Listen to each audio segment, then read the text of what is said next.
وہ پہلی ایسی لڑکی تھی جو اپنے منگیتر کو جیل سے نکلوانے کے لیے اپنی عزت کا سودا کر بیٹھی تھی، کیونکہ جس کیس میں اس کا منگیتر پھنسا تھا اسے صرف ایک ہی وکیل نکلوا سکتا تھا، ورنہ وہ ساری زندگی جیل میں سڑتا، اور اس وکیل کی شرط تھی کہ وہ لڑکی اس کے ساتھ رات گزارے، اور وہ اپنے منگیتر کو بچانے کے لیے نہ چاہتے ہوئے بھی یہ شرط مان گئی تھی۔ گھر کا ماحول نہایت پرسکون تھا۔ فیملی لاؤنج میں سب چائے سے لطف اندوز ہو رہے تھے۔ حیا زمین پر بیٹھی ہوئی سب کو چائے پیش کر رہی تھی۔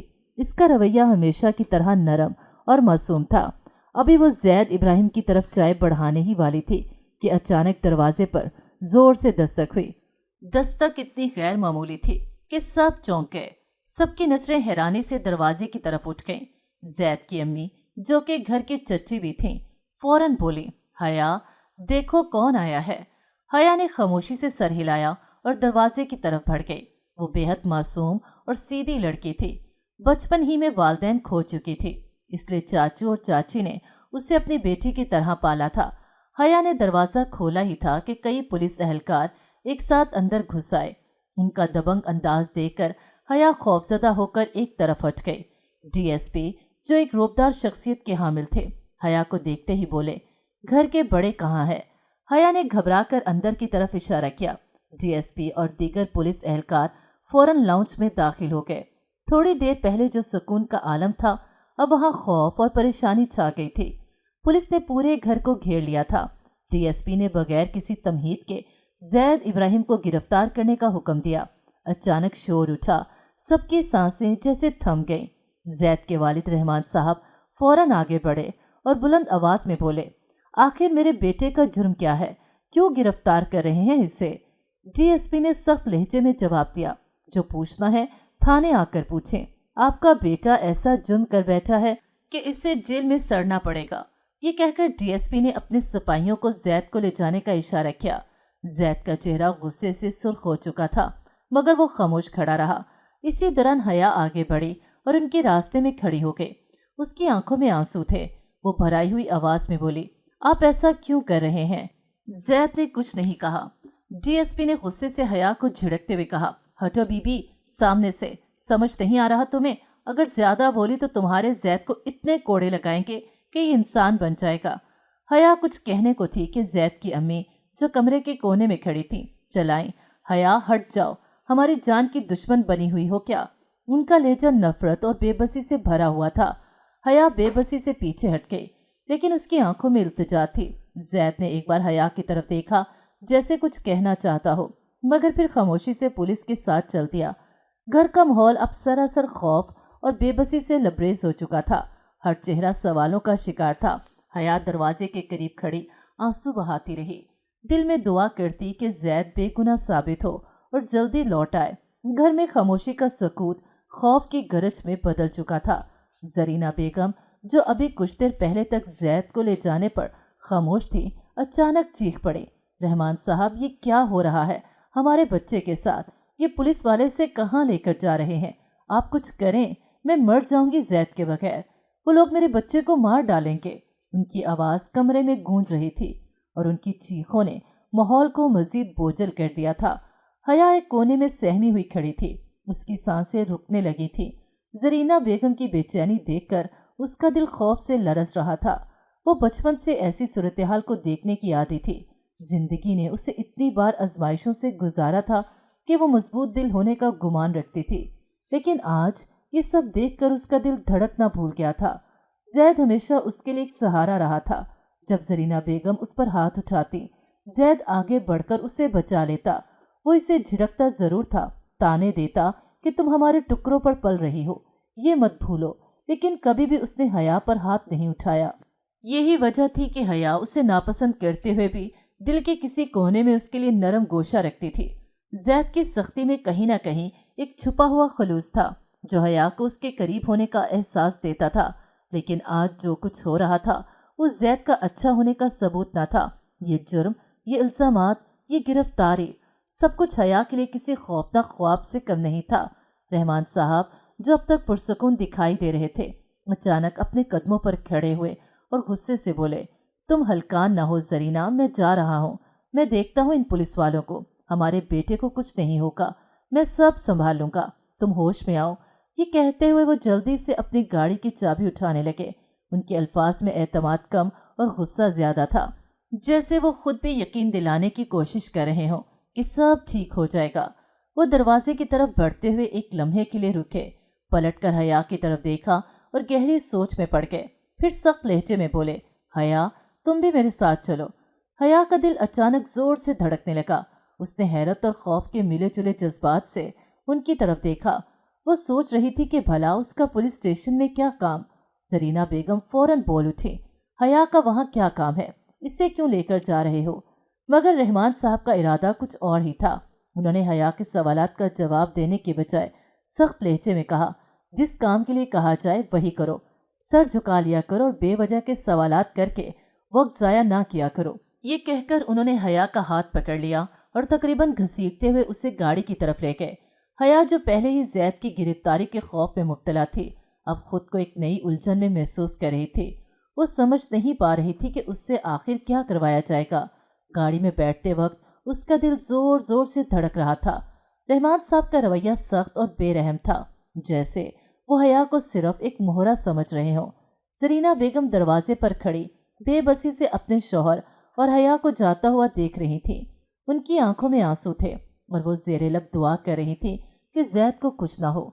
इनकी तमाम तर बदसलूकी के बावजूद हया को उनके चेहरे पर बेटे के लिए एक माँ की सच्ची तड़प नजर आ रही थी। रास्ते पर गाड़ी में खामोशी छाई रही। हया ने हिम्मत करके एक बार सवाल किया, चाचू मुझे क्यों लेकर जा रहे हैं? लेकिन जवाब में रहमान साहब ने सिर्फ एक सख्त नज़र उस पर डाली और कहा, बस चुप रहो। पुलिस स्टेशन के करीब पहुंचकर हया का दिल खौफ से मजीद धड़कने लगा। उसे अंदाज़ा था कि आज की रात उसकी ज़िंदगी के इन लम्हों में शामिल होने वाली थी जो कभी न भूलने वाले थे। पुलिस स्टेशन का माहौल अटूट खामोशी में डूबा हुआ था। जैसे ही रहमान साहब और हया अंदर दाखिल हुए, एक सर्द सी हवा ने उनका इस्तकबाल किया। हया का दिल बेधड़क था, जिसे धड़कना ही भूल गया हो। उसका सर गुलाबी आंचल से ढांपा हुआ था, जब उसके जिस्म पर एक धुंधली सी मौजूदगी की मानिद महसूस हो रहा था। वो अपने चाचू का बाजू पकड़े उनके पीछे चल रही थी और उसके कदमों में वो हिचकिचाहट थी जो किसी खौफजदा इंसान की होती है। रहमान साहब फौरन एक हवालदार के पास गए और अपने बेटे का मुतालबा किया। हवालदार ने सर्द लहजे में सर हिलाकर एक तरफ इशारा किया और कहा, आपको डीएसपी साहब के कमरे में जाना होगा। रहमान साहब और हयात दोनों ही इस तरफ बढ़े और दरवाजे के करीब पहुंचकर उन्होंने अंदर झांका। डीएसपी साहब एक कमरे में बैठे हुए किसी से मोबाइल फ़ोन पर बात कर रहे थे। इनके चेहरे पर गैर मामूली संजीदगी थी, जैसे वो किसी अहम मामले पर बात कर रहे हों। रहमान साहब ने धीमी आवाज़ में सलाम किया और अपनी बात शुरू की। साहब, मेरी दरख्वास्त है कि मेरे बेटे को फ़ौरन रिहा कर दिया जाए। वो एक शरीफ घराने से ताल्लुक़ रखता है। डीएसपी साहब ने फ़ोन रखकर इनकी तरफ देखा और फिर कमरे की खिड़की से बाहर की तरफ नजरें डालें, जैसे वो कुछ गहरे ख्यालात में गर्क हो। किस शक्ल से तुम लोग यहाँ आए हो? क्या तुम्हें नहीं पता तुम्हारे बेटे ने क्या किया है? डीएसपी साहब ने गुस्से से कहा, वो ड्रग्स के केस में फंसा है और लड़कियों को स्मगल कर रहा है। हमें तो ये लगता है वो यहाँ से जल्द नहीं निकल पाएगा। इस पर बहुत भारी चार्ज लगेंगे और जिस काम में वो मुलविस है, इसमें इसकी रिहाई हो जाना मुमकिन नहीं। रहमान साहब की हालत एकदम बदली। उनका चेहरा गुस्से और फिर बेयकीनी के मिक्स जज्बात से साकित हो गया। हया की आंखों में भी खौफ और शकूक की लहर दौड़ गई थी।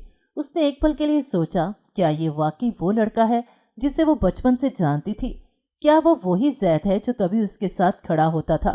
साहिब, आप ये क्या बोल रहे हैं? ऐसा हो ही नहीं सकता। रहमान साहब बेख्तियार बोले। उनकी आवाज़ में बेयकीनी और गुस्सा था। मेरा बेटा शरीफ है, वो कभी ऐसी हरकत नहीं कर सकता। डीएसपी साहब ने सख्ती से कुर्सी से उठते हुए उन्हें गुस्से भरी नज़र से घूरा। बकवास करने की ज़रूरत नहीं है मेरे सामने। शर्म आनी चाहिए तुम जैसे लोगों को। एक मासूम लड़की को भी इस जगह लाए हो। तुम और तुम्हारा बेटा एक जैसे हो। डीएसपी साहब का लहजा और सख्त हो गया और उनकी आवाज़ इतनी तेज़ थी कि पूरे कमरे में गूंज गई। अब यहाँ से दफ़ा हो जाओ, वरना तुम्हारे ऊपर भी चार्ज लगाकर अंदर भर्ती कर दूंगा। रहमान साहब और हयात दोनों ही एकदम साकित हो गए। रहमान साहब की आंखों में खौफ की लहर थी, जैसे वो एक बहुत बड़े तूफान के सामने खड़े हों। हया का जिस्म लरस रहा था और इसका दिल तेज तेज धड़क रहा था। वो अभी तक ये यकीन नहीं कर पाई थी कि वो जिस शख्स के बारे में जानती थी वो ऐसा कुछ कर सकता था। वो दोनों फौरन बाहर निकले जैसे उनके पीछे कोई तूफान चल रहा हो। पुलिस स्टेशन के बाहर आकर रहमान साहब एक बेंच पर बैठ गए और अपने सर को थाम कर गहरी सांसें लेने लगे। वो इस वक्त मुकम्मल तौर पर टूट चुके थे। उन्हें समझ नहीं आ रहा था कि वो क्या करें, किससे मदद लें और इस सूरत-ए-हाल का मुकाबला किस तरह करें। हया ने उनकी तरफ एक नज़र डाली और फिर अपनी नज़रें नीचे कर ली। उनकी आंखों में गम और फिक्र की झुरमुट थी और वो ये सोच रही थी कि क्या वो अपनी ज़िंदगी में कभी इस सवाल का जवाब पाएगी कि ज़ैद क्यों इस रास्ते पर आया। रहमान साहब का चेहरा उतरा हुआ था और उनकी आंखों में बेशुमार परेशानियां और शिकायतें थीं। थोड़ी देर तक वो खामोश बैठे रहे, अपने आप में गरक, जैसे अपने बेटे की हालत और हालात का तज्जिया कर रहे हों। फिर अचानक वो सर थाम कर बोले, मैं क्या करूं, मुझे कुछ समझ नहीं आ रहा। यहाँ आकर मामला ही पलट चुका है। मैं समझा था कि उसने कोई मामूली चोरी की होगी या फिर कोई और मसला होगा, मगर ये तो बहुत ही बड़े मसाइल बता रहे हैं। लड़कियों की स्मगलिंग और ड्रग्स के इल्जामात। किसी कीमत पर भी ये लोग आसानी से ज़ैद को रिहा नहीं करेंगे। हया उनके करीब आकर उनके कंधे पर हाथ रखती हुई नरम लहजे में बोली, चाचू आप परेशान ना हो, ऊपर वाला हम पर करम करेगा। आप किसी वकील से बात करें, किसी अच्छे वकील से, कोई तो मसला हल हो ही जाएगा। ऐसे हाथ पर हाथ रखने से बेहतर है कि हम कुछ करते हैं। हया की बात सुनकर रहमान साहब ने एक लम्हे के लिए अपनी नजरें नीचे करके गहरी सांस ली। फिर अचानक उन्होंने सर उठाया और सर हिलाते हुए कहा, तुम बिल्कुल ठीक बोल रही हो, हाँ हम ऐसा ही कर सकते हैं। उन्होंने फौरन अपना मोबाइल निकाला और किसी नंबर पर कॉल करने लगे। पहली ही कोशिश में उनके दोस्त ने कॉल उठा ली। रहमान साहब ने फौरन परेशान लहजे में अपनी बात शुरू की, यार तुम सुन रहे हो, मेरे बेटे को पुलिस ने पकड़ लिया है और उन पर संगीन इल्जामात हैं। लड़कियों की स्मगलिंग, ड्रग्स का कारोबार, ये सब कुछ सामने आ रहा है और मुझे समझ नहीं आ रहा कि मैं क्या करूं। दूसरी तरफ से उनके दोस्त ने संजीदा लहजे में कहा, रहमान साहब आपकी बातें बिल्कुल ठीक हैं, मैं आपकी मदद कर सकता हूं, लेकिन आपके बेटे पर जो इल्जामात हैं उसकी रिहाई बहुत मुश्किल है। रहमान साहब का दिल धड़क रहा था, उनका दिमाग माउफ हो चुका था। तो क्या किया जाए, वो बेबसी से बोले। दोस्त ने जवाब दिया, सिर्फ एक वकील ऐसा है जो इस सूरत-ए-हाल में कुछ कर सकता है और वो ऐसा वकील है जिसने कभी कोई केस नहीं हारा। मैं आपको इसका एड्रेस सेंड कर रहा हूँ। वो किसी से मुलाकात नहीं करता, लेकिन अगर आप उससे मुलाकात की कोशिश करें तो हो सकता है वो आपसे मिल ले। रहमान साहब ने फौरन कहा, प्लीज़ मुझे जल्दी से उसका एड्रेस और नंबर सेंड कर दो, मैं फ़ौरन राब्ता करने की कोशिश करता हूँ। चंद लम्हों बाद ही उनके मोबाइल पर एक पैगाम आया। उमर जहांगीर एडवोकेट के नाम से एक पैगाम था जिसमें वकील का एड्रेस और फ़ोन नंबर दर्ज था। रहमान साहब ने इस एड्रेस को देखकर फ़ौरन हया की तरफ मुड़कर कहा, हया चलें, हमें इस वकील के पास जाना होगा। हया ने बेसाख्ता सर हिलाया और वो दोनों फ़ौरन गाड़ी की तरफ बढ़े। मौसम सर्द था, लेकिन दोनों के दिलों में उम्मीद की किरण जगी हुई थी। वो एड्रेस की तरफ रवाना हुए। हया की दुआएं साथ थीं और वो अपने दिल में ये दुआ कर रही थी कि ये वकील उनकी मदद करे, क्योंकि इसके अलावा और कोई रास्ता नजर नहीं आ रहा था। चंद लम्हों बाद वो दोनों इस पते तक पहुंच गए। एक बड़ी सी इमारत के सामने खड़े थे जहां उमर जहांगीर का घर था।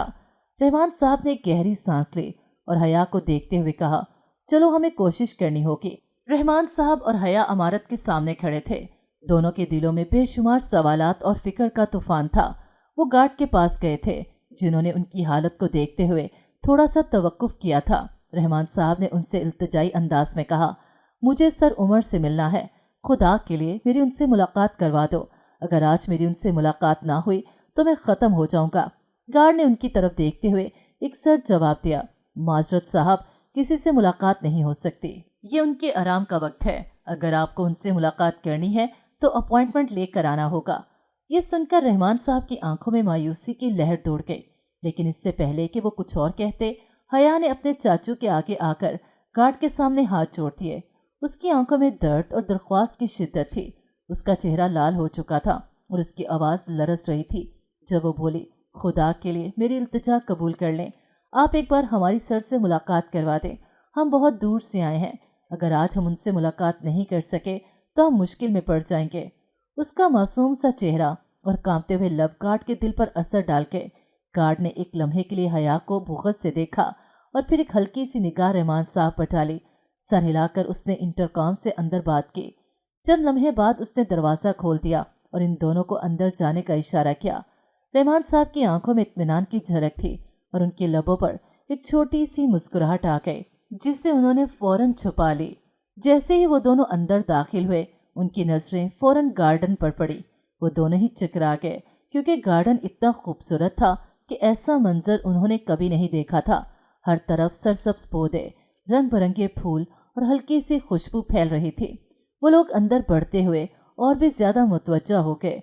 जब वो बंगले के अंदर दाखिल हुए तो उन्होंने अंदर की खूबसूरती को देखा और दोनों का मुंह खुले का खुला रह गया। ये बंगला नहीं बल्कि किसी महल का मंजर था। चमकदार चिमचमाती दीवारें, शाहाना फर्नीचर और फनपारे, जिन्हें देखकर उनका दिल धड़कने लगा था। रहमान साहब के कदम रुके और वो दोनों चंद लम्हे के लिए वहां ठटक गए। इसी दौरान एक मुलाजमा आई, जिसने सर झुकाकर कहा, सर स्टडी रूम में है, आप दोनों को वहीं बुलाया है, आप मेरे पीछे चलें। मुलाजमा के साथ वो दोनों स्टडी रूम की तरफ बढ़ गए और जब दरवाज़ा खुला तो सामने उमर जहांगीर अपनी पुरवकार शख्सियत के साथ बैठा था, टांग पर टांग चढ़ाए, एक हाथ में शराब का गिलास थामे वो मोबाइल पर मसरूफ था। उसकी शख्सियत में खास कशिश थी और वो उसके साथ बैठा था जैसे कोई शहजादा जिसे हर नज़र चाहती हो।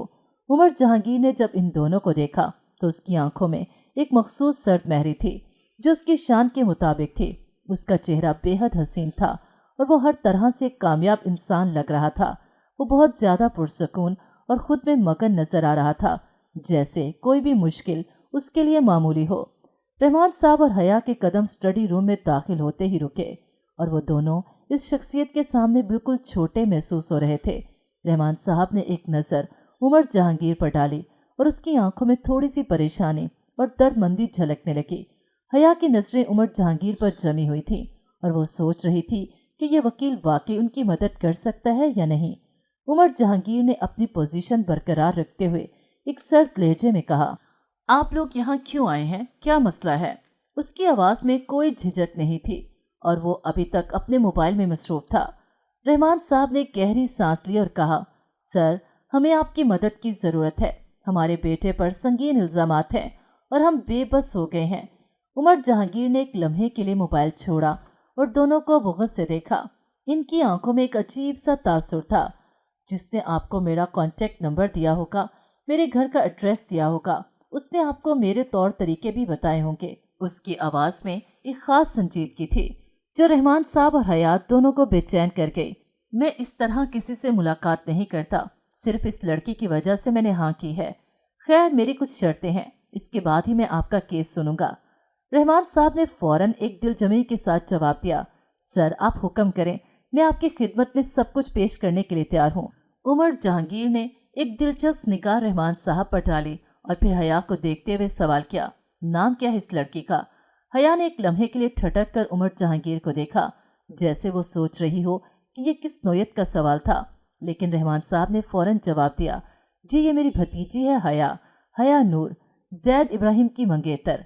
उमर जहांगीर की आंखों में एक सर चमक आ गई, जैसे वो कुछ सोच रहा हो।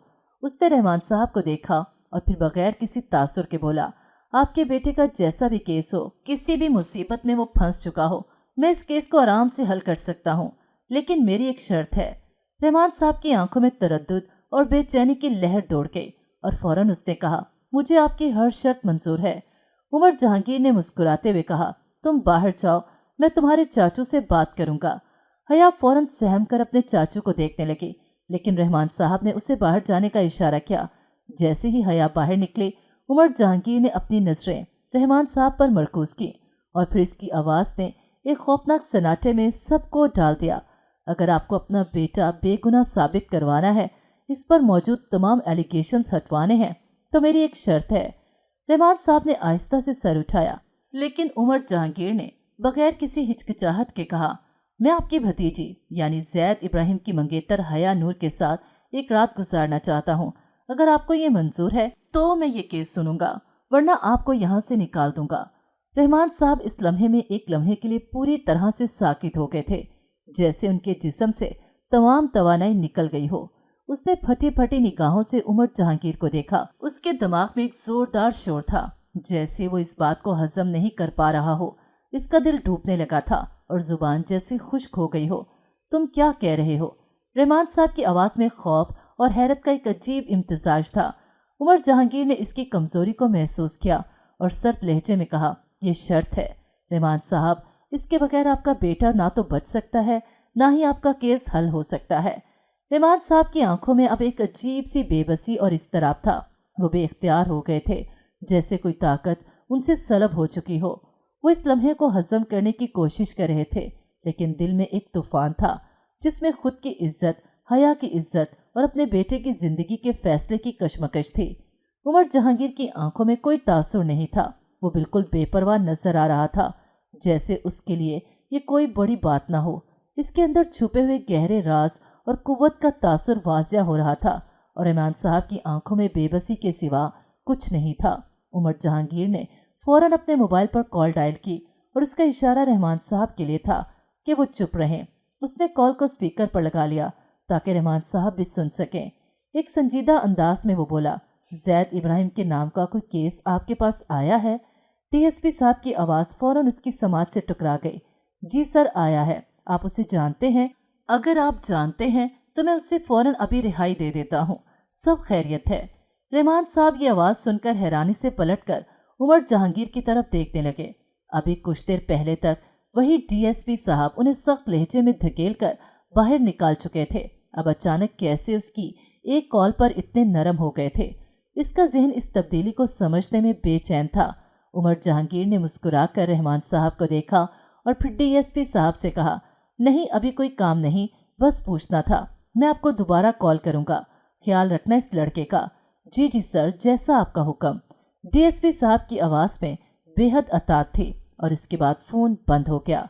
रहमान साहब की नजरें उमर जहांगीर पर मरकूज थीं। वो अपनी जगह से उठे और उमर के कदमों में झुक गए। मुझे मंजूर है आपकी शर्त। आप जो हया नूर के साथ करना चाहते हैं आप कर सकते हैं, बस मेरे बेटे को कुछ नहीं होना चाहिए। उमर जहांगीर ने सर्द निगाह से रहमान साहब को देखा और फिर सर हिलाकर बोला, मैं ज़बरदस्ती का कायल नहीं हूँ। आप अपनी भतीजी को अच्छी तरह समझा दें। अगर उसने मेरे साथ बदतमीज़ी की या मेरी पेशकदमी पर इनकार किया तो मैं आपकी मदद नहीं करूँगा। मुझे पूरा ताउन चाहिए। रहमान साहब के दिल में एक अजीब सी कसक महसूस हुई, मगर उसने उमर की बात को नज़रअंदाज करते हुए कहा, जी सर, आप केस की तैयारी करें। मैं अपनी भतीजी को राज़ी करके लाता हूँ। वो आपके हर हुक्म पर सर झुकाएगी।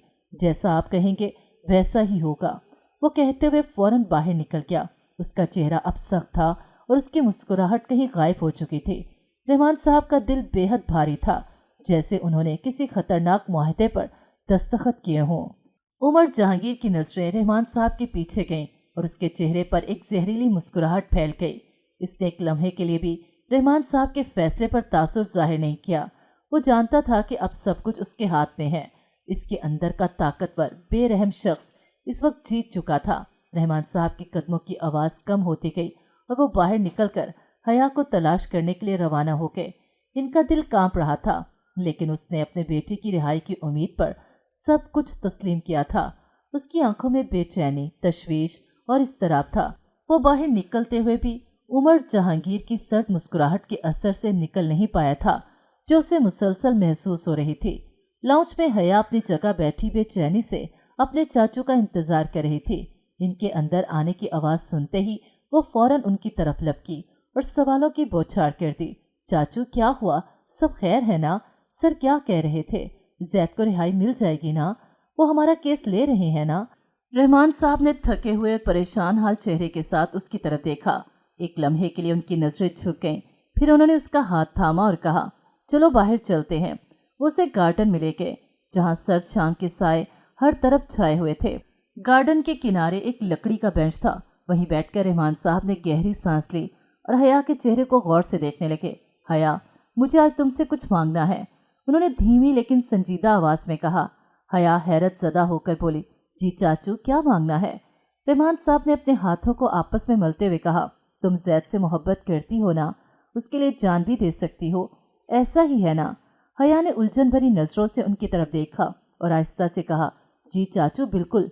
रहमान साहब ने गहरी सांस ली, जैसे अपने अल्फाज को तरतीब दे रहे हों। उमर जहांगीर, वही हमारा वाहिद सहारा है। उसके बगैर जैद बाहर नहीं आ सकता। वो बहुत ताकतवर आदमी है। उसके एक इशारे पर लोग हुक्म बजा लाते हैं। लेकिन उन्होंने बात अधूरी छोड़ दी।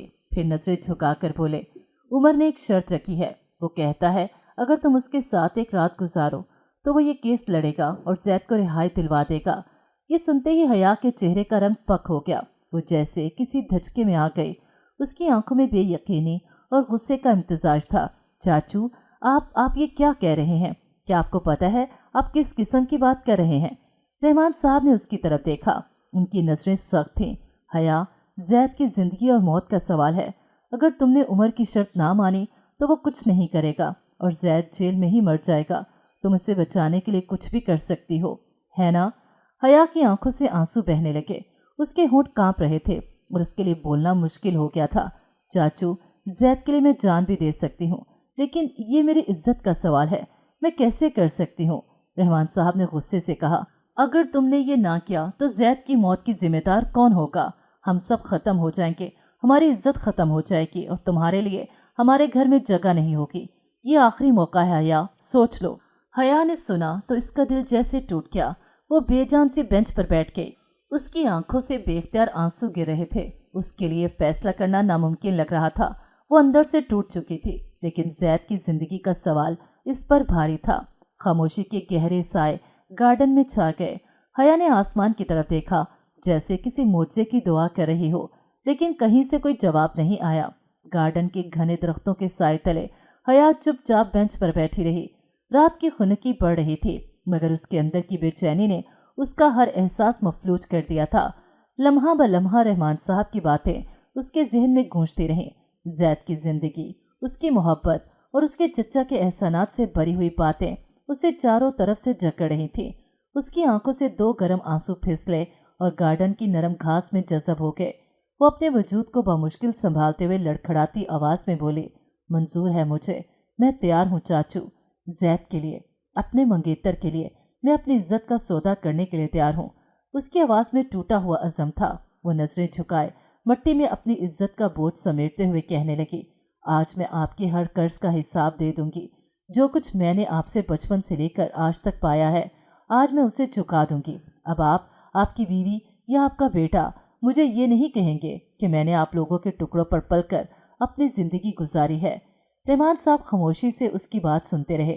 ان کی نظریں ایک پل کے لیے جھکیں، جیسے اپنی بے بسی کو چھپانے کی ناکام کوشش کر رہے ہوں۔ انہوں نے کوئی جواب نہیں دیا، صرف ایک گہری سانس لی اور اس کی کلائی کو مضبوطی سے تھام کر اٹھ کھڑے ہوئے۔ چلو اندر۔ ان کے الفاظ سرد اور بے حس تھے۔ حیا نے کوئی مزاحمت نہ کی، وہ جیسے ایک پتھر کی مورت بن چکی تھی جو بس دوسروں کے اشاروں پر حرکت کر رہی ہو۔ اندر کے لمبے کوریڈور میں چلتے ہوئے اس کے قدم بھاری ہوتے جا رہے تھے، مگر رحمان صاحب کا ہاتھ مضبوطی سے اسے کھینچتا رہا۔ اسٹڈی روم کے قریب پہنچ کر انہوں نے دروازے پر ہلکی دستک دی۔ اندر سے عمر جہانگیر کی بھاری آواز گونجی، اندر آ جاؤ۔ رحمان صاحب نے دروازہ کھولا اور اسے دھکا دیتے ہوئے اندر داخل کیا۔ حیا لڑکھڑا کر سیدھا عمر جہانگیر کے قدموں میں گر گئی۔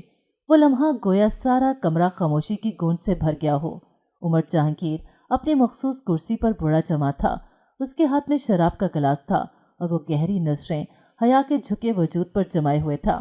اس کے چہرے پر ایک شیطانی مسکراہٹ تھی، جیسے وہ اس لمحے کا انتظار کر رہا ہو۔ یہ تیار ہے، رحمان صاحب نے بے تاثر لہجے میں کہا اور ایک لمحے کے لیے رک کر حیا کی طرف دیکھا۔ ان کی نظریں جو کبھی محبت سے بھری ہوتی تھیں اب خالی اور سرد تھیں۔ عمر جہانگیر نے شراب کا گلاس میز پر رکھتے ہوئے آرام سے اپنی جگہ سے اٹھا۔ وہ دھیمے قدموں سے حیا کے قریب آیا اور اس کے جھکے ہوئے وجود کو غور سے دیکھنے لگا۔ تمہارا نام کیا ہے؟ اس نے سنجیدگی سے پوچھا۔ حیا نے کانپتے ہوئے سر اٹھایا اور ہلکی آواز میں کہا، حیا نور۔ عمر نے مسکراتے ہوئے کہا، حیا نور خوبصورت نام ہے، اور تم زید کی منگیتر ہو؟ حیا نے سر ہلایا، لیکن اس کی آنکھیں نمی سے بھر چکی تھیں۔ عمر نے ایک قدم پیچھے ہٹتے ہوئے رحمان صاحب کی طرف دیکھا اور کہا، تم جا سکتے ہو، باقی معاملات میں خود سنبھال لوں گا۔ رحمان صاحب نے کوئی جواب نہ دیا، صرف سر جھکایا اور خاموشی سے کمرے سے نکل گیا۔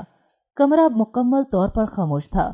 حیا نے زمین پر نظریں جما رکھی تھیں اور عمر جہانگیر اسے یوں دیکھ رہا تھا جیسے کوئی شکاری اپنے شکار کو تولتا ہے۔ وہ آہستہ سے بولا، تمہاری قربانی کی کہانی دلچسپ ہے، لیکن یاد رکھنا یہاں تم اپنے فیصلے کے ساتھ آئی ہو۔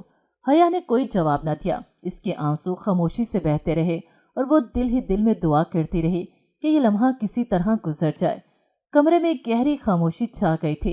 उमर जहांगीर की आंखें एक शिकारी की मानिंद थी जो अपने शिकार की आखिरी हिचकियां देखना चाहता हो। वो कुर्सी से उठा, कदम जमाकर आगे बढ़ा और हया के करीब जाकर ठहर गया। उसकी आंखों में अजीब सी चमक थी, जैसे उसे किसी की बेबसी से लुत्फ आ रहा हो। खड़ी हो जाओ, उसने सर्द लहजे में कहा। हया ने उसके हुक्म को नजरअंदाज किया।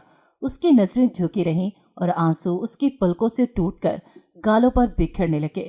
उमर की नजरें उसके लरसते वजूद पर जमी थीं, जैसे वो हर लम्हा उसके खौफ को महसूस कर रहा हो। मैंने कहा खड़ी हो जाओ और अपना दुपट्टा उतारो। इस बार उसका लहजा पहले से सख्त था। हया ने घबरा कर उसकी तरफ देखा। उसके दिल की धड़कन तेज हो गई, आंखों में खौफ और बेबसी वाज़िया थी, मगर वो अपनी जगह से हिल न सकी। उमर ने लंबे कदमों से उसके करीब आकर बगैर किसी झिझक के उसका दुपट्टा खींचकर उसके वजूद से जुदा कर दिया। हया के दिल में एक चीख उठी, मगर उसने खुद को जब्त किया। अभी उमर की निगाहों में अपनी ख्वाहिश की चमक वाज़िया थी कि हया ने यकदम खुद को उसके कदमों में गिरा दिया। खुदा के लिए ऐसा गुनाह न करें। हया के अल्फाज टूटे हुए थे, मगर उनमें इतनी शिद्दत थी कि उमर एक लम्हे के लिए साकित हो गया। मैं किस मुंह से अपने अल्लाह के सामने जाऊंगी? आप जानते हैं जना हराम है, फिर भी ये गुनाह कर रहे हैं। हया की आवाज़ में बेबसी थी। अगर आपको मेरे साथ रात गुजारनी ही है तो निकाह कर ले। निकाह करके सुबह मुझे तलाक दे दीजिएगा, मगर मेरी इज्जत से ऐसा खेल मत खेलें कि मैं सारी जिंदगी खुद से नजरें ना मिला सकूं। हया के लरसते वजूद और उसके अल्फाज ने कमरे की फिजा को अजीब सी खामोशी में बदल दिया। उमर जहांगीर के चेहरे के तासुरात बदलने लगे। वो हैरत और उलझन के साथ उसे देख रहा था। उसके अल्फाज जो किसी आम इंसान के लिए सिर्फ एक जज्बाती फरियाद हो सकते थे, उमर के दिल में अजीब सा असर कर गए थे। ये पहला मौका था जब किसी ने उसके सामने अपनी इज्जत को बचाने के लिए इतनी तड़प दिखाई थी। वो कई लड़कियों को हासिल कर चुका था, मगर हया जैसी लड़की उसे कभी नहीं मिली थी। वो लड़कियां जो इसके करीब आने के लिए हर हद पार करने को तैयार होती थी, और ये लड़की ये उसके कदमों में पड़ी थी, लेकिन अपने उसूलों पर कायम थी। उमर ने गहरी सांस ली और कुछ लम्हे खामोश रहने के बाद बोला, निकाह?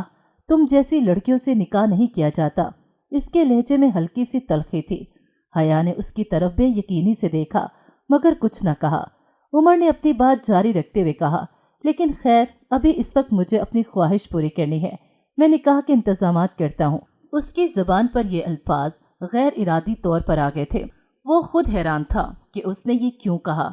वो चाहता तो एक पल में उसे धुतकार सकता था, उसकी इज्जत को रोन सकता था, मगर न जाने क्यों उसका दिल किसी और तरफ माइल हो रहा था।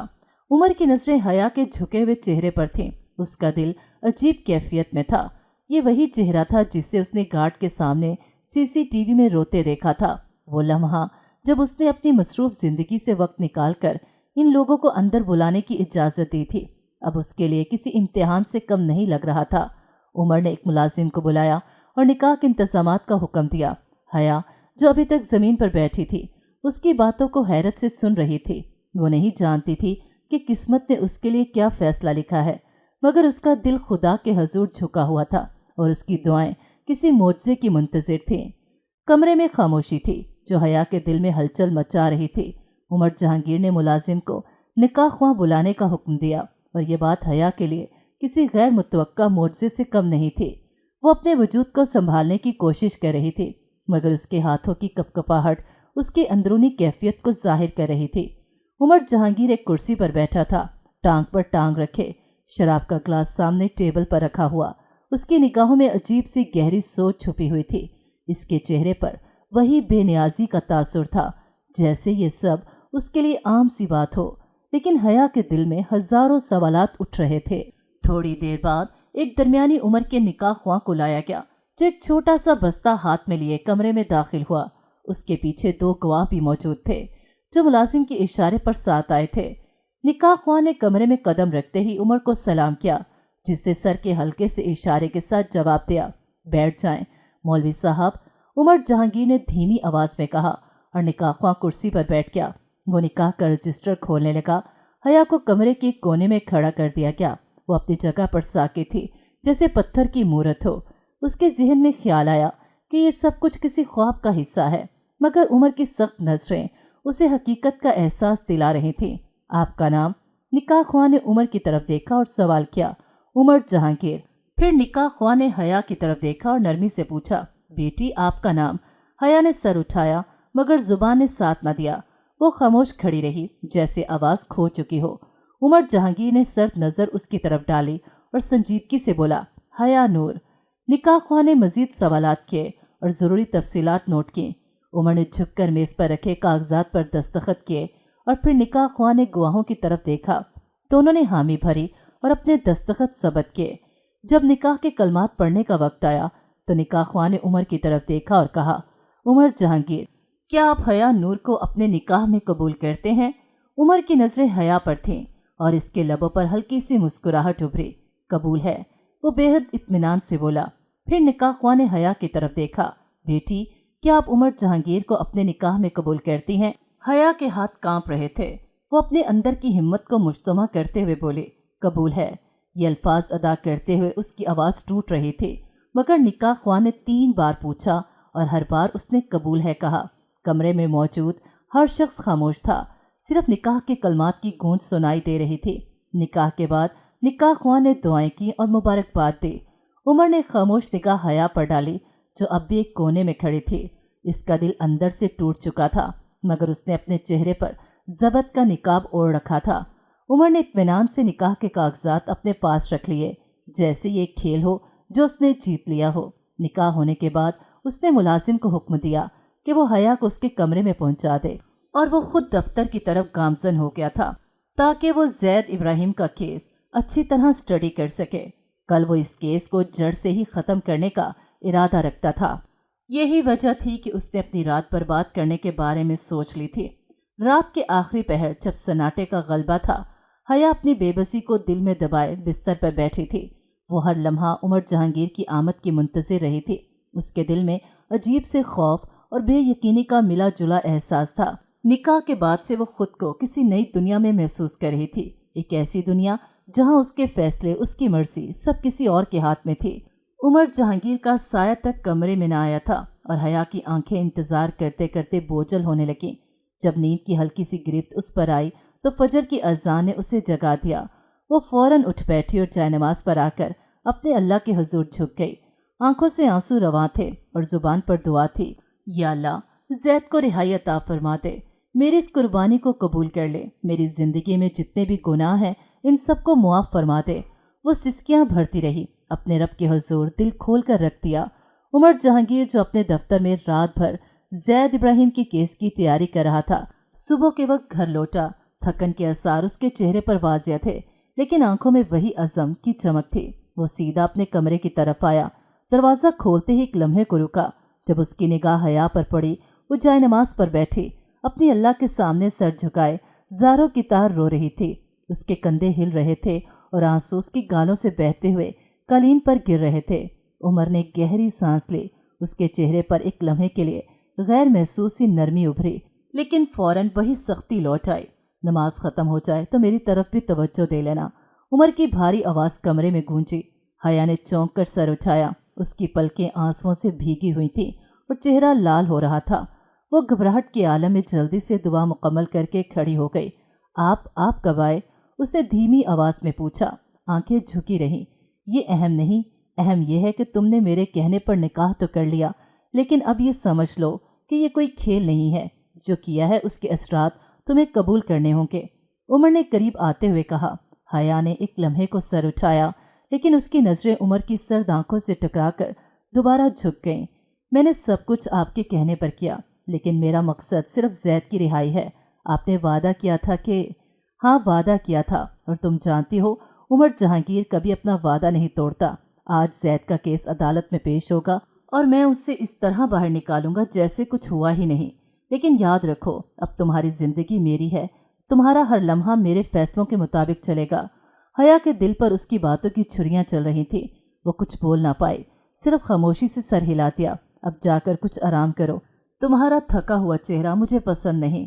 عمر نے اسے اشارہ کیا اور خود کرسی پر بیٹھ کر چائے کا کپ اٹھانے لگا جو ملازم نے تازہ پیش کیا تھا۔ حیا خاموشی سے کمرے کے کونے میں جا کر بیٹھ گئی۔ اس کے دل میں ایک عجیب سی بے سکونی تھی لیکن ساتھ ہی ایک امید بھی کہ زید آزاد ہو جائے گا۔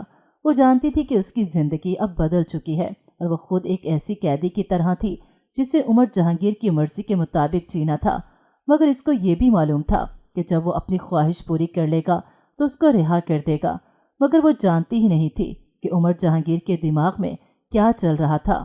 عمر جہانگیر اپنے مخصوص انداز میں تیار ہو کر کمرے سے نکل رہا تھا۔ اس کے چہرے پر عزم کی گہری چھاپ تھی، جیسے ہر قدم اسے کامیابی کی طرف لے جا رہا ہو۔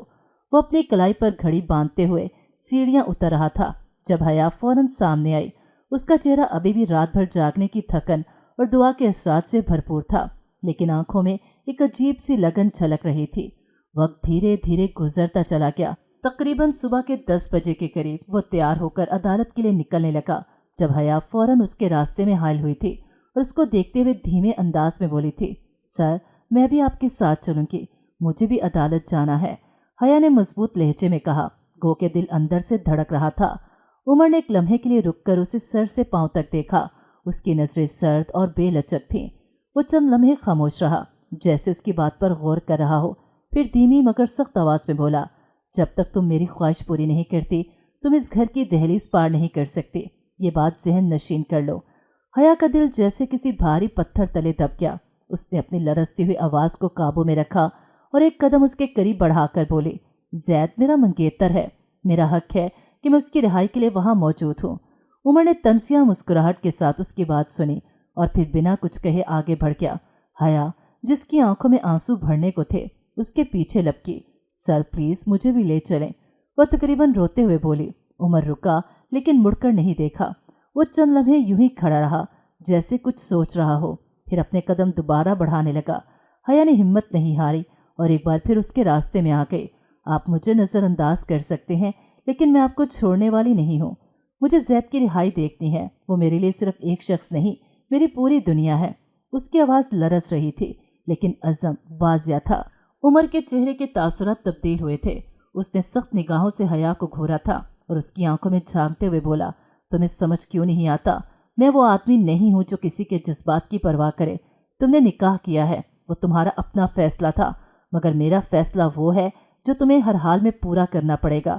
جب تک تم میرا مطالبہ پورا نہیں کر دیتی تم اس گھر کی دہلیز کو پار نہیں کر سکتی۔ اور وہ صاف گوئی سے حتمن بولا تھا۔ حیا کی آنکھوں میں امید اور مایوسی کا عجیب سا امتزاج تھا۔ وہ جانتی تھی کہ یہ شخص اپنے وعدے کا پکا ہے، لیکن اس کی بے اتنائی اسے مزید توڑ رہی تھی۔ سر کیا ایک آخری بار آپ مجھے یہ حق نہیں دے سکتے؟ زید کے لیے آپ جو کر رہے ہیں وہ آپ کی مہربانی ہے، لیکن میں اپنی جگہ پر کھڑی ہو کر کم از کم یہ دیکھ سکوں کہ آپ کیا کر رہے ہیں۔ اس نے نرم مگر جذباتی لہجے میں کہا۔ عمر نے گہری سانس لی، پھر ایک لمحے کو اس کے چہرے کو غور سے دیکھا۔ حیا کے چہرے پر جھکی ہوئی نگاہوں میں التجا تھی اور اس کے لرزتے ہونٹوں پر کوئی نہ بولے جانے والا سوال، تمہارے جذبات سمجھتا ہوں لیکن یاد رکھو عدالت میں میرا ہر لمحہ قیمتی ہے، تمہارے جذبات وہاں کوئی معنی نہیں رکھتے۔ اس نے کہتے ہوئے اپنی گاڑی کی طرف قدم بڑھایا۔ حیا اس بار اس کے راستے سے نہیں ہٹی۔ اس نے اپنے آنسو پونچھے، خود کو مضبوط کیا اور دل میں فیصلہ کر لیا کہ چاہے جو بھی ہو وہ اپنے مقصد سے پیچھے نہیں ہٹے گی۔ عمر نے گاڑی کا دروازہ کھولا اور آخری بار مڑ کر بولا، یہ تمہارا آخری موقع ہے، اگر عدالت میں کوئی بے وقوفی کی تو اس کے نتائج کے لیے خود کو تیار رکھنا۔ حیا نے حیرانگی سے نگاہیں اٹھا کر عمر کو دیکھا تھا جو ابھی تک گاڑی سٹارٹ کر کے اس کے لیے کھڑا ہوا تھا۔ وہ فوراً جا کر فرنٹ سیٹ پر بیٹھ گئی تھی۔ اسے حیرانگی ہو رہی تھی کہ یہ شخص کیسے راضی ہو گیا، جبکہ عمر نہ جانے کیوں اس کی جھکی نگاہوں میں موجود التجا کو نظر انداز نہیں کر پایا تھا۔ نہ جانے یہ کیسا احساس تھا، وہ خود سمجھنے سے قاصر تھا۔ عدالتی کمرہ گہما گہمی سے بھرپور تھا۔ ہر طرف وکلاء، پولیس اہلکار اور مختلف لوگوں کی موجودگی نے ماحول کو سنجیدہ بنا رکھا تھا۔ ایک طرف زید کو ہتھکڑیوں میں عدالت کے کچہرے میں کھڑا کیا گیا، اس کا چہرہ تھکن اور مایوسی سے جھکا ہوا تھا، جبکہ دوسری طرف عمر جہانگیر اپنی دبنگ شخصیت کے ساتھ عدالت میں داخل ہوا۔ اس کی پیشانی پر اعتماد اور آنکھوں میں کامیابی کی چمک واضح تھی۔ وہ اعتماد سے عدالتی کمرے میں داخل ہوا تھا اور اس نے اپنے انداز میں اس طرح سے تمام شواہد اور دلیلیں پیش کی تھیں کہ سب کے سب دنگ رہ گئے تھے۔ اس نے اتنی آسانی سے اپنی باتوں کے جال میں سب کو الجھایا تھا کہ سب حیرت کا شکار تھے۔ اس نے اپنی بات مکمل کر کے جج صاحب کو دیکھا تھا اور انتہائی نرمی سے کہا تھا، اب فیصلہ آپ کے ہاتھ میں ہے، دیکھتے ہیں کہ آپ گنہگار کو سزا دیتے ہیں یا پھر بے گناہ کو۔ ये कहकर उसने अपना सर झुकाया था और अपनी जगह पर बैठ गया था। जज ने गहरी सांस ली और अपनी कुर्सी की पूंछ से टेक लगाकर बोला, अदालत ये ऐलान करती है कि जैद इब्राहिम के खिलाफ तमाम इल्जाम झूठे और बेबुनियाद हैं। इसे फौरी तौर पर रिहा किया जाए। जज के ये अल्फाज अदालत में गूंज उठे। जैद की आंखों में उलझन आई थी और हया जो गैलरी में बैठी थी उसकी आंखों में आंसू आ गए थे। उमर ने एक गहरी नज़र जैद पर डाली और सरगोशी में खुद से बोला, एक और केस, एक और जीत। लेकिन वो जानता था जिस अंदाज में उसने दलील पेश की है और जो सबूत उसने दिए हैं वो सब झूठे हैं। जैद इब्राहिम इन सब चीज़ों में मुलव्विस था, मगर उसने अपनी कारकर्दगी के ज़रिए उसे इतनी आसानी से बेगुनाह साबित कर दिया था कि किसी को समझ ही नहीं आया कि उसने किस तरह अपनी बात पेश की है। उसने कहर आलूद निगाह जैद इब्राहिम पर डाली और फिर खामोशी से अपनी नज़रें हया की तलाश में घुमाई थीं। वो इससे सामने बैठी हुई नज़र आ गई थी, मगर उसी पल उसकी आंखों में नागवारी के तासुरात जगमगाए, क्योंकि हया की निगाहें कटहरे में खड़े जैद इब्राहिम पर थीं और उसके लिए उसकी आंखों में आंसू थे। और ये चीज़ उमर जहांगीर को बिल्कुल पसंद नहीं आई थी। वो बेसाख्ता हया की तरफ बढ़ा था और सख्ती से उसकी कलाई थाम कर बाहर की तरफ बढ़ा। अदालत के बाहर शाम का मंजर था। फ़ज़ा में एक अजीब खामोशी छाई हुई थी, जैसे सब कुछ लम्हा भर के लिए रुक गया हो। उमर जहांगीर ने हया की कलाई थामी हुई थी। उसके हाथों की सख्ती से ये जाहिर हो रहा था कि उसके अंदर के जज्बात की एक लहर बेकाबू हो रही है। हया ने बेबसी से उसके चेहरे की तरफ देखा, जहां कहर, गुस्सा और एक अजीब सी नागवारी थी। वो समझ नहीं पा रही थी कि उमर इस कदर मुश्तिल क्यों है। सर प्लीज़ मुझे एक बार जैद से बात करने दें। वो बेबसी के आलम में इल्तिजा कर रही थी, लेकिन उमर के सख्त तासुरात ने उसे किसी जवाब की उम्मीद न थी। उमर ने बगैर कुछ कहे उसे गाड़ी की तरफ ले जाकर फ्रंट सीट पर धकेला और खुद ड्राइविंग सीट पर बैठ गया। हया उसके रवैये से खौफजदा हो गई थी, लेकिन जैद का ख्याल अभी भी उसके दिल में सरे फहरिस्त था। सर ये सब कुछ ठीक नहीं, मुझे बस एक लम्हा चाहिए था। उसकी आवाज़ में एक दिलगीर इल्तिजा थी, लेकिन उमर ने जैसे उसकी बात सुनी ही नहीं। गाड़ी सड़क पर जन्नाटे से भाग रही थी। उमर के चेहरे पर सख्ती वाज़िया थी और उसके होंठ खामोश थे, लेकिन उसकी आंखें जैसे कोई तूफान छुपा रही थीं। हया ने फिर हिम्मत की, सर जैद मेरा मंगेतर है, मेरा फ़र्ज़ है कि मैं उसे हकीकत से आगाह करूं। वो मेरे बारे में क्या सोचेगा। उमर ने एक लम्हे के लिए अपनी नज़रों का जाविया तब्दील किया और हया की तरफ देखा। तुम्हारा फ़र्ज़, उसने हल्की मगर जहरीली मुस्कुराहट के साथ कहा, तुम्हारा फ़र्ज़ अब मेरे साथ है, ना कि उस शख्स के साथ जो तुम्हें बचाने के लिए कुछ भी नहीं कर सकता था। हया के दिल पर ये अल्फाज तीर की तरह लगे, लेकिन वो अपनी बात कहने से बाज न आई। मैं आपकी एहसानमंद हूँ सर, मगर ये मेरा हक था कि मैं बस। उमर ने अपनी आवाज़ बुलंद करते हुए कहा। गाड़ी के अंदर एक गूंज पैदा हुई और हया की आवाज़ दब गई। अब ये तुम्हारे हकूक़ का सवाल नहीं है। तुम्हें अब ये समझना होगा कि तुम मेरी ज़िंदगी का हिस्सा हो और मेरी ज़िंदगी में किसी दूसरे की गुंजाइश नहीं है, ख़ास तौर पर उस जैद की। हया खामोश हो गई। उसका दिल खौफ और बेयकीनी की गिरफ्त में था, लेकिन उसने खुद को मज़ीद बहस करने से बाज रखा। गाड़ी ने आखिरकार बंगले के बड़े दरवाजे को अबूर किया। उमर ने गाड़ी रोकी और बाहर निकलते हुए हया का दरवाज़ा खोला। चलो। इसका लहजा सख्त था। हया ने खामोशी से उसकी बात मानी और गाड़ी से बाहर निकल आई। उमर ने उसका हाथ पकड़ा और उसे सीधा अपने कमरे की तरफ ले गया। रास्ते में घर के मुलाजिम हैरान नज़रों से इन दोनों को देख रहे थे, लेकिन किसी ने कुछ कहने की हिम्मत ना की। कमरे में दाखिल होते ही उमर ने दरवाज़ा बंद कर दिया और उसकी तरफ मुड़कर गहरी सांस ली। तुम्हें आखिर जैद के लिए इतनी फिक्र क्यों है? क्या तुम्हें नहीं लगता कि तुम्हारी वफादारी अब मेरे साथ होनी चाहिए? कमरे में एक अजीब सी खामोशी छा गई थी। उमर की निगाहें हया पर जमी थीं और हया की आंखों में खौफ और बेबसी के साए लहरा रहे थे।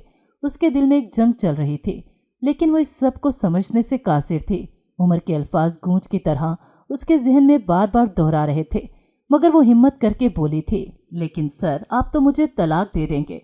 हया की आवाज़ कांप रही थी, लेकिन वो अपने दिल की बात कहने से बाज न आई। मेरा ताल्लुक सिर्फ जैद से है और मेरे दिल में यही ख्वाहिश है कि उसके साथ ज़िंदगी गुजारूं। उमर का चेहरा गुस्से से यकदम सुर्ख हो गया। वो एक कदम पीछे हटा और कांच की टेबल को जोरदार लात मार दी। टेबल के टुकड़े फर्श पर बिखर गए और हया खौफजदा होकर पीछे हट गई। उमर ने गहरी सांस ली और गुस्से से भरपूर लहजे में बोला, यहाँ मेरे सामने जैद का नाम लेना बंद करो। आखिर क्यों बार बार मेरे सब्र का इम्तिहान ले रही हो? हया के आंसू बेकाबू होकर उसकी गालों पर बहने लगे। वो कुछ कहना चाहती थी, लेकिन उसके होंठ कांप रहे थे और अल्फाज गले में ही रुक गए। عمر نے ایک لمحے کے لیے اس کے آنسوؤں کو دیکھا اور اس کے چہرے پر غصے کی جگہ افسوس کے تاثرات چھا گئے۔ وہ آہستہ سے حیا کے قریب آیا اور اس کے کندھوں کو تھام کر اسے اپنے سینے سے لگا لیا۔ حیا کی چھوٹی سی ہچکیاں اس کے دل میں درد کی ایک لہر بن کر دوڑ گئیں۔ تم سمجھ کیوں نہیں رہی حیا؟ عمر کی آواز اب پہلے کی نسبت دھیمی اور نرم تھی۔